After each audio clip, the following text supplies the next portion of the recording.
A little bit of wind on the camera. You may recognize this place. This is where that spring is, but it's in the process of going dry. It'll come back. It's not quite dry. It'll come back as soon as we have a rain. But it's the middle of August. Why I'm filming it is a kind of a before for a later after. Since it looks like it's going to go dry, this is going to be a real good opportunity to work there, dig it a little bit lower. And I have a plan for the stone that's not sandstone. That is sandstone. That is iron ore, low-grade iron ore, the flat stuff.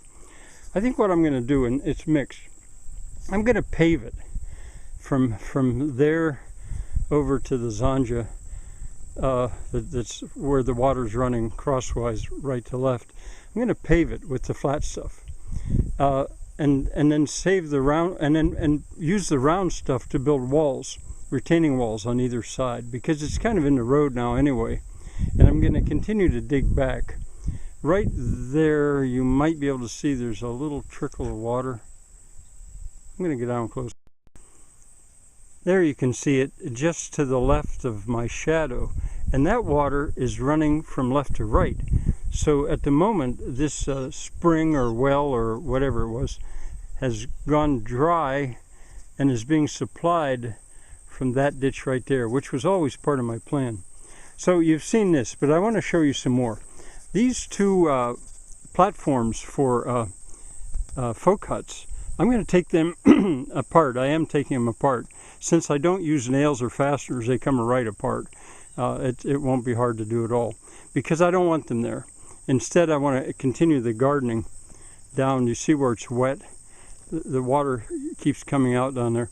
But I can use all that material elsewhere. And this one here, last year at about this time, I used it just as a platform to keep the various parts, to the sawmill, which when the building blew down, I just left it there for the time being. And the pigs have been using it for shelter. And you know, it's going to be one of the more fun projects I've got coming up, is to jack that up and turn it and then move it in two different directions to get it back to where it should be. So I'm going to take that today. I hope probably I'll get that stuff off of there, and I'll certainly get the right platform apart within an hour and throw that material uphill to take it to where I'm going to build otherwise. So there's a little more I could probably show you here, but I'm about to make this pretty muddy, I think, to smooth it out. Very clearly see how water is coming from the zanja into this space, and it's probably running down through these rocks and then coming back out down there, I imagine. Remember, I still don't know really what feature this is here.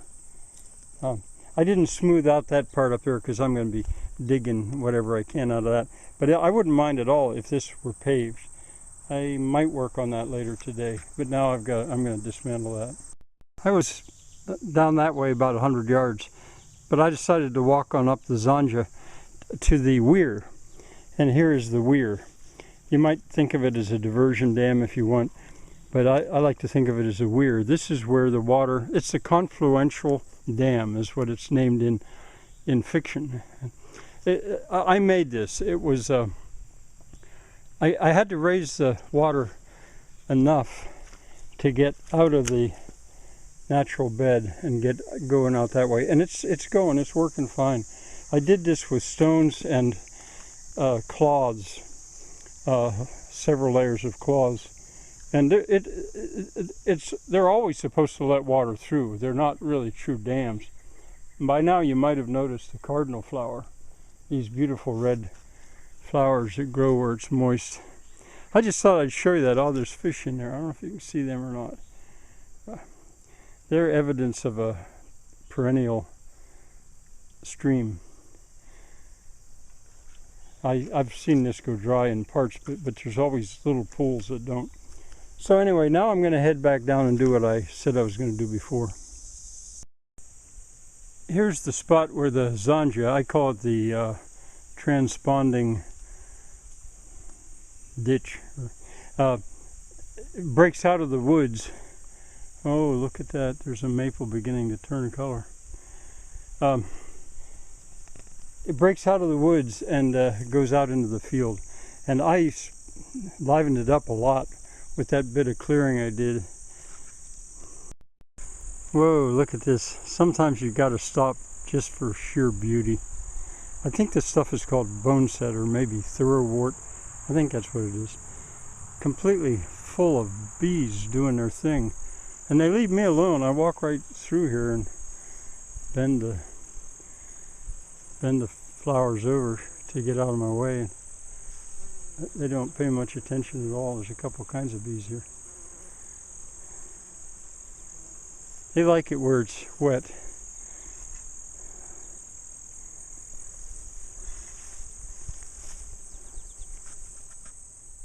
I'm going to say bye for now.